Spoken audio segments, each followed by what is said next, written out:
Welcome back, family. This is another installment of Yeshayahu. Today we're going to go into and dive into Genesis chapter 5.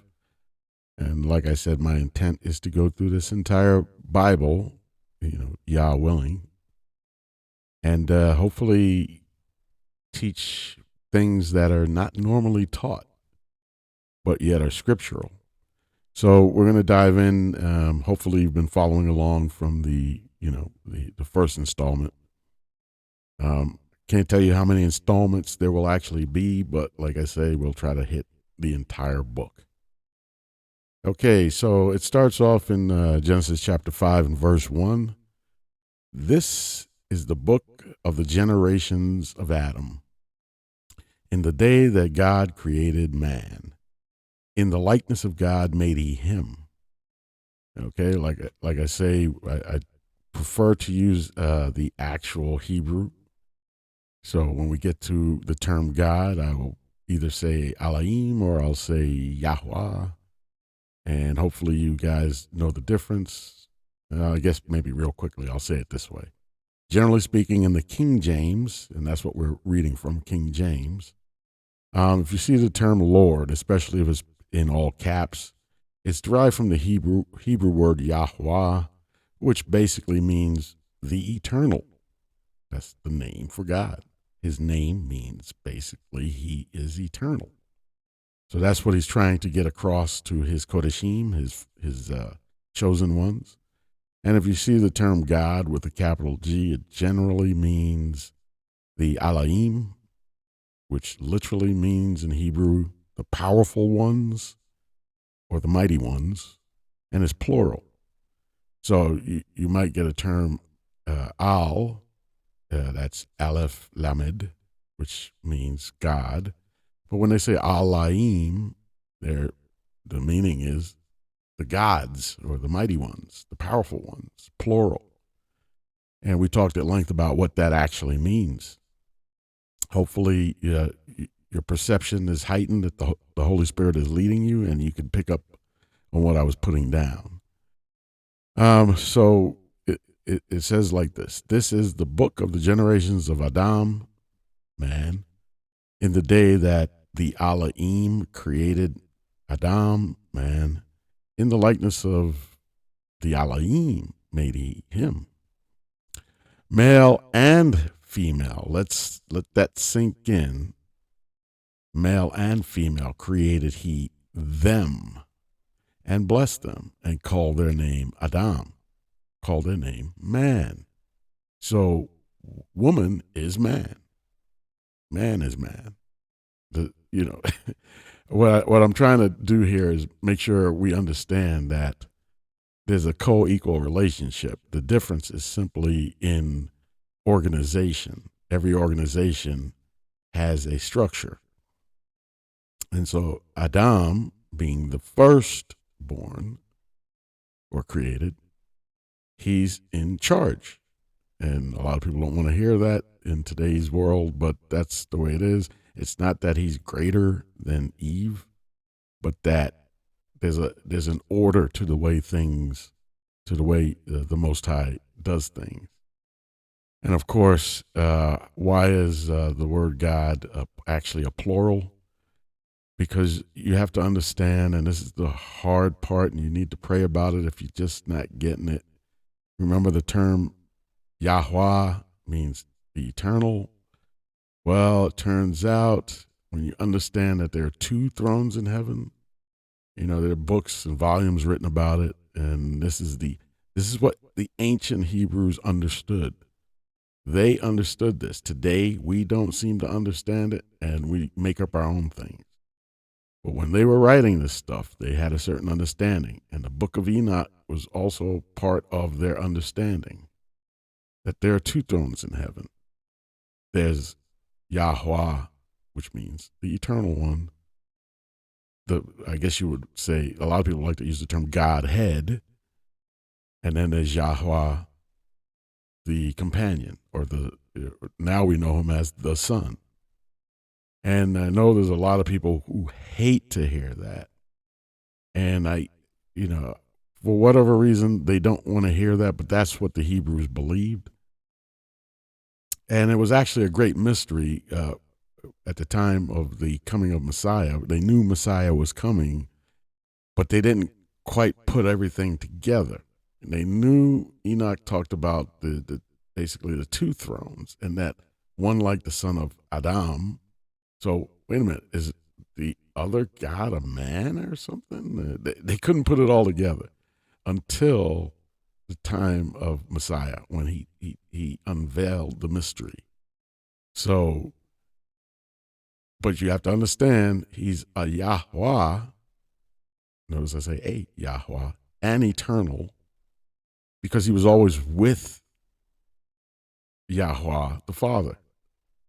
Okay, so Yahweh wasn't necessarily called the Father at that time until the Son was born. Then he became known as Abba, right?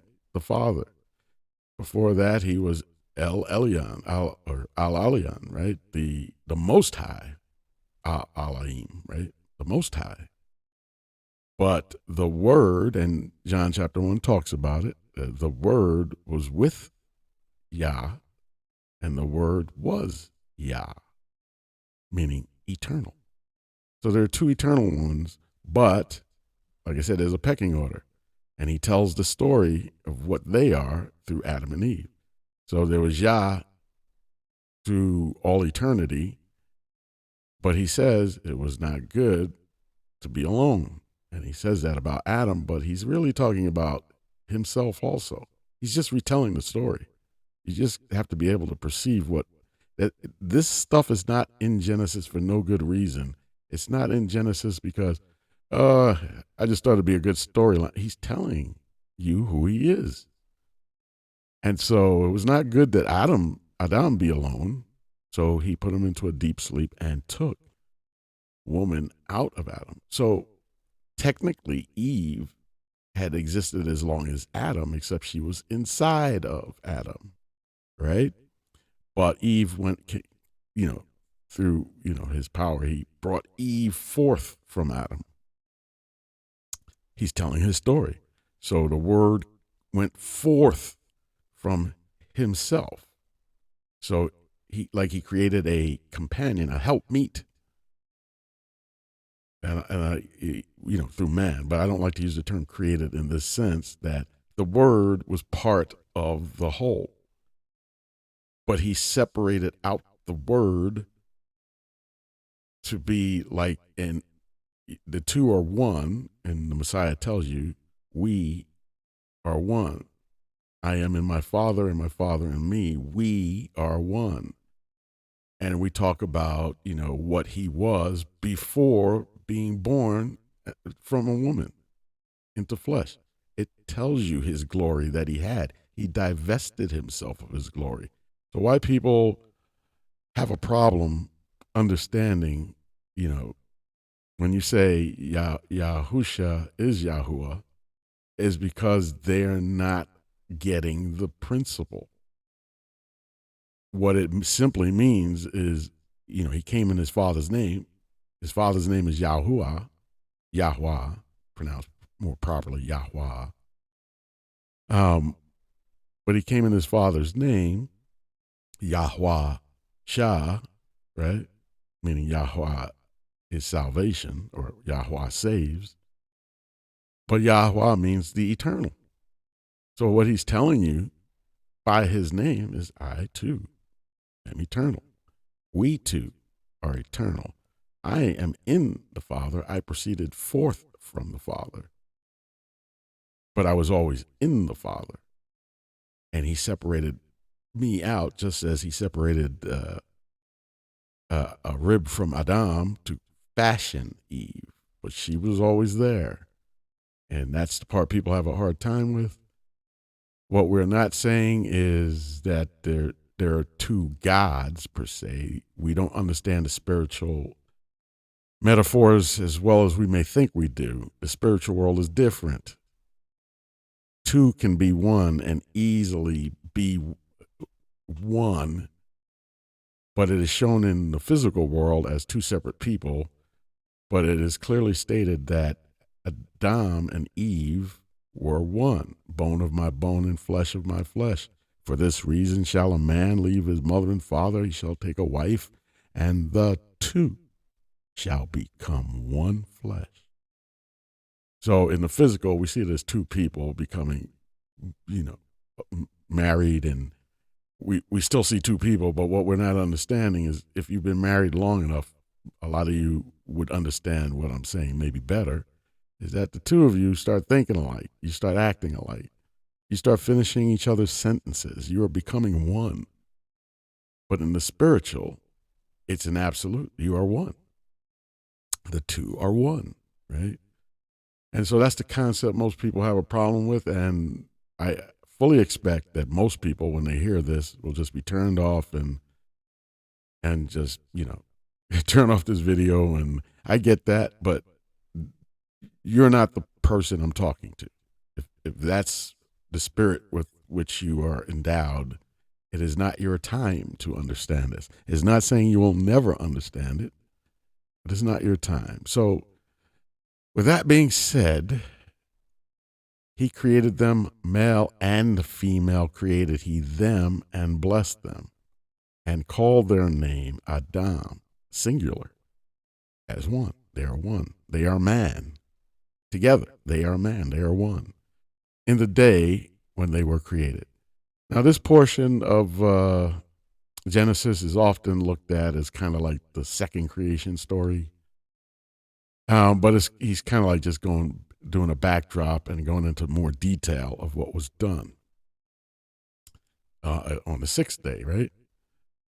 And Adam lived, we're now Genesis 5:3, and Adam lived 130 years and begot a son in his own likeness after his image and called his name Seth.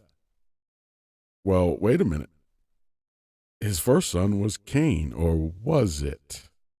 There's a lot of speculation about that because here it's saying Adam lived 130 years and begot a son. So Adam's son, his first son, in his own likeness, after his image, and called his name Seth. So that leads to a lot of speculation. So who was Cain and who was Abel? You follow what I'm saying? Does this open up a whole new door? Some people speculate, and for instance, I've heard speculation that actually that serpent in the garden had impregnated Eve, and she begot Cain, who is basically, that's why they say the serpent's seed starts with Cain. Now, I can't say. I'm not going to say. I'm going to leave that alone. But here it does make a bold statement that you might want to think about, is that Adam at 130 years old, he begot a son. Now it says a son. It doesn't say the son, his son, in his own likeness, after his image, and called his name Seth.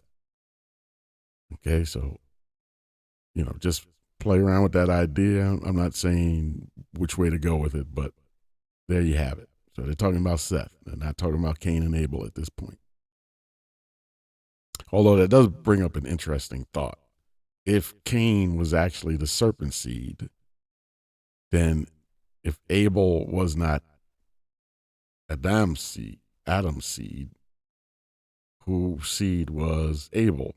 Well, Abel fulfills the roles of Christ, whereas Cain fulfills the roles of the Satans. So you can go off on a tangent there too. But I'm not saying it would be necessarily wrong. I'm just saying I'm reading what's in front of me and I'm trying to make sense of it. So anyway, for now we'll leave that alone and just move on. And the days of Adam after he had begotten Seth were 800 years, and he begot sons and daughters. Now even that's very important because that means Adam lived to be 930 years old, right? And so I've heard this too. Well, Yah said, if you eat from the fruit of the tree of knowledge, then in that day you would die. Well, of course, and we mentioned it before, there's a reason he didn't live more than 930 years. In other words, like Peter said, a 1,000 years is but a day, right? To the Most High, and it does, and even that doesn't necessarily, mean that it was only 1,000 years. Was a day to the Most High could be an age, an epoch, an era. So you don't know how long the 7 days actually were.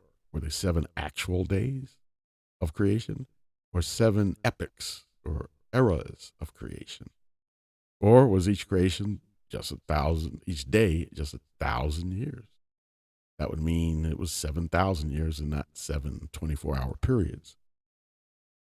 And there's no way to actually disprove it. I mean, well, not scripturally.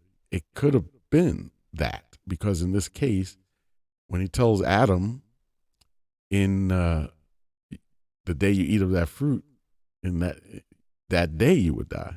Well, he didn't die that 24-hour period day, nor did Chua, meaning Eve. But he didn't reach 1,000 years old. So I would take that principle first, that 1,000 years is but a day to the Most High. And so he did not live to see 1,000 years old. And so the prophecy would have been fulfilled. The fact that he did not make it to 1,000 years old meant he died in that 1,000-year day, in case some people are confused by that. And all the days of Adam lived were 930 years, and he died. And Seth lived 105 years and begot Enos. And I'm going to kind of speed through this a little bit because there's something I want to get to. And Seth lived after he begot Enos 807 years and begot sons and daughters. So as you can see, nobody's hitting that 1,000-year mark. They come close. Methuselah comes close, but he doesn't make that 1,000 year. So it's almost like, that 1,000-year mark, that millennial day is not being achieved here. Okay. And all the days of Seth were 912, and he died. And Enos lived 90 years and begot Kenan. And that's an important name. And I don't want to get too involved in that name right now, but that name tends to drop off the rolls when calculating the length of time man has been on earth. And I bring that up because if you don't include Kenan in this, like when you calculate, you can actually calculate the number of years of existence, meaning if you use the single day principle for each day of creation, you can calculate how long man has been on this earth, biblically speaking. And so I forget what year it is, but let's say, according to this, man has been on earth in the form that we see today, 5,800 some odd years or something like that. And if anybody knows for sure, I can look it up, but put it in the chat so we can see what it is. But there are places where genealogies are used, and Kenan is not included, and so we may be actually further along in the prophecies than we even thought. We might be, let's see what it says.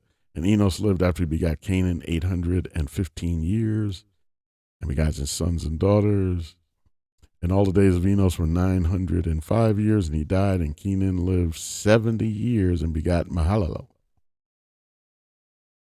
And Kenan lived after he begot Mahalalel 840 years and begot sons and daughters. And all the days of Canaan were 910 years, and he died. And Mahalalel lived 65 years and begot Jared. Let's scoot down a little bit. And Mahalalel lived after he had begot Jared 830 years and begot sons and daughters. And all the days of Mahalalel were 895 years, and he died. And Jared lived 162 years and begot Enoch. And Jared lived after he begot Enoch 800 years and begot sons and daughters. And all the days of Jared were 962 years. Oh, man, he's getting closer. And Enoch lived 60 and 5 years and begot Methuselah. And Enoch walked with God, and after he begot Methuselah, 300 years and begot sons and daughters. And all the days of Enoch were 365 years. And Enoch walked with Yahweh, and he was not, for Yahweh took him. So that's another story. One of the, I think, three men in Scripture that never saw death. And Methuselah lived 187 years and begot Lamech.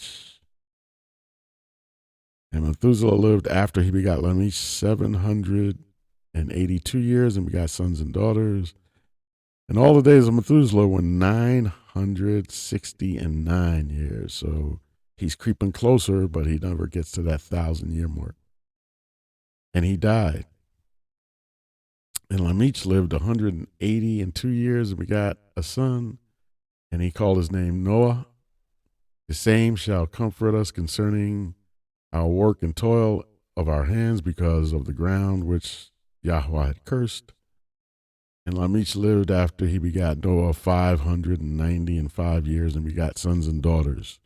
And all the days of Lamech were 777 years, and he died. And Noah was 500 years old, and Noah begot Shem, Ham, and Japheth, the progenitors of current mankind, or current man. I'll say it that way. And there's a reason I say it that way, because, if you think about it, the terms, man, that's how it starts. Scriptures talk about man. And today we have like three basic terms. We say man, mankind, and human. Oh, what's this human? Right? And what is mankind? Because when the scriptures talk about man, they use the term Adam for man, the son of Adam, translated in English as son of man, right? So today we say man, mankind, and human. So is there a difference? And that's something I'll talk about later. But yeah, there may be a difference there. And there's a reason, because there are three different seeds. So, that's something we might want to take note of. But anyway, there's more to the story than meets the eye, because these names that are given to us actually each name has a meaning. And when you put the names together, those names form a paragraph, basically. And the paragraph basically spells out the plan of salvation. And so I'm going to kind of leave you guys on that note, but I'm going to show you the, how it's written out, how it's translated, and then how it's actually worded out to tell you what the plan of salvation is. And so I know a lot of you may have heard it before or even seen it, but if you haven't, this is kind of a treat. So take a look.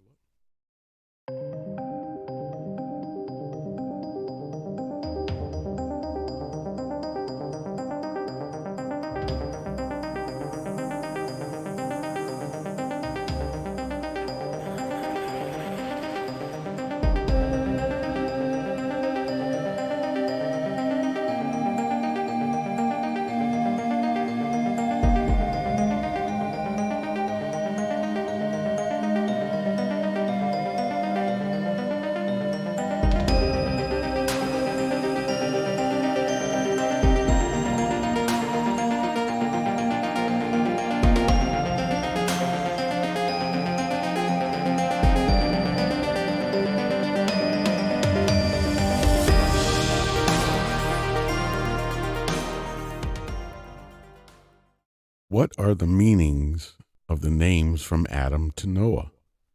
Genesis chapter 5 gives a list of Adam's descendants to Noah, which span 10 generations. Each of the names of these 10 patriarchs has a meaning. The names of these 10 patriarchs and their meanings, taken from Strong's and Brown, Driver Briggs, are shown. And it starts with Adam, which means red, ruddy, a human being. Seth, put, place, appoint. Enos, mortal. Kenan, nest, fixed, dwelling. Mahalalel, praise of Yahweh, praise of God, right? Jared, descend, come down. Enoch, discipline, train up. Methuselah, man of a spear. Lamech, from an unused root of an uncertain meaning. And Noah, rest, quiet. So let's put it all together and see what it means. Putting the meaning of these names in order gives: man is appointed mortal. You do not have an immortal soul. Man is appointed mortal in his dwelling, earth. The praise of Yah came down to make disciples, was speared, pierced by a man who is unknown, to give rest to man. How remarkable that the main theme in the Bible is summarized in the names of the first 10. So that should give you a pause to think, and that all throughout this book there are little hidden meanings that tell you what the plan of salvation is. And as we continue, we'll see more little things like this that are like not necessarily common knowledge, because people don't dive into the scriptures that deeply, and they really should. In fact, the more you read, the more little things you'll start to pick up, and things will start to make more sense, and little gaps will be filled in. So on that note, family, I think I'll leave you with that to ponder, and everybody should get into the word, for it's written that man shall not live by bread alone, but by every word that proceedeth out of the mouth of Father Yahweh. And thanks for listening. Join me as I dive deep into the names from Adam to Noah and try to uncover the hidden meaning about salvation. It's going to be a wild ride. The Bible is full of layers, and one of the most fascinating ones is the meanings behind the names of the people listed in the early chapters of Genesis. You might have read through the names from Adam to Noah and seen them as just a list of historical figures, but what if I told you there's more to these names than meets the eye? For many of us, these names are just a series of names that we've read through quickly, not really giving much thought to their meanings. But the truth is, each of these names carries a significant weight, especially when you consider the context of salvation. The early chapters of Genesis set the stage for the rest of the biblical narrative, and the names of these individuals aren't just random, they're actually telling us a story. The story that unfolds through these names is one of hope and despair, of sin and promise. It's easy to overlook, but once you see it, you can't unsee it. The names aren't just historical references, they're a roadmap to understanding God's plan of salvation. Let's take a closer look at these names: Adam, Seth, Enosh, Kenan, Mahalalel, Jared, Enoch, and Methuselah, all the way to Noah. Each of these names has a meaning that contributes to a larger narrative. Adam means man or earth, which is fitting given that he was the first human. Seth means appointed one, which could hint at his being the appointed replacement for Abel. Enosh means mortal or frail, reflecting the fragile state of humanity after the fall. As we move through the list, we see a pattern emerge. Enoch, for example, means dedicated or trained, which aligns with his being the one who didn't die but was taken by God. And then there's Noah, which means rest, comfort, signaling the new beginning for humanity through him. The pivotal insight here is that woven throughout these meanings is a story of redemption. Despite humanity's failings, there's a thread of hope. The names collectively point to a plan that's bigger than the individuals themselves. It's about the restoration of humanity and the promise of salvation. In summary, the names from Adam to Noah aren't just a list of names, they carry a powerful message about God's plan of salvation. They remind us that even in the midst of human failure, God's plan for redemption was already in motion. If you've made it this far, I'd love to hear your thoughts. Leave a comment below and let me know what you think about the meanings behind these names. Don't forget to check out my other videos for more deep dives into the Bible and its many intriguing stories.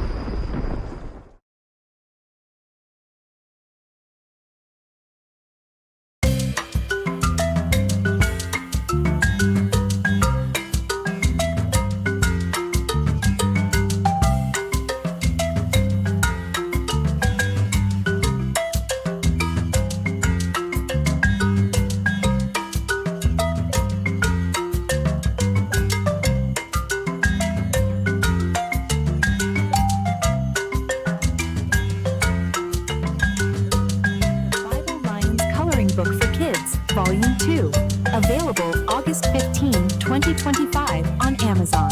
The Bible Lions Coloring Book for Children. Color 30 fun designs of inspirational verses and Christian artwork. A beautiful children's coloring book designed to fill your child's mind with the positive words of God's love. The Bible Lions Coloring Book for Kids was designed to be a fun, yet effective way to help children calm their tension. Hand-lettered quotes and adorable hand-designed illustrations will inspire your child as they reflect on God's promises.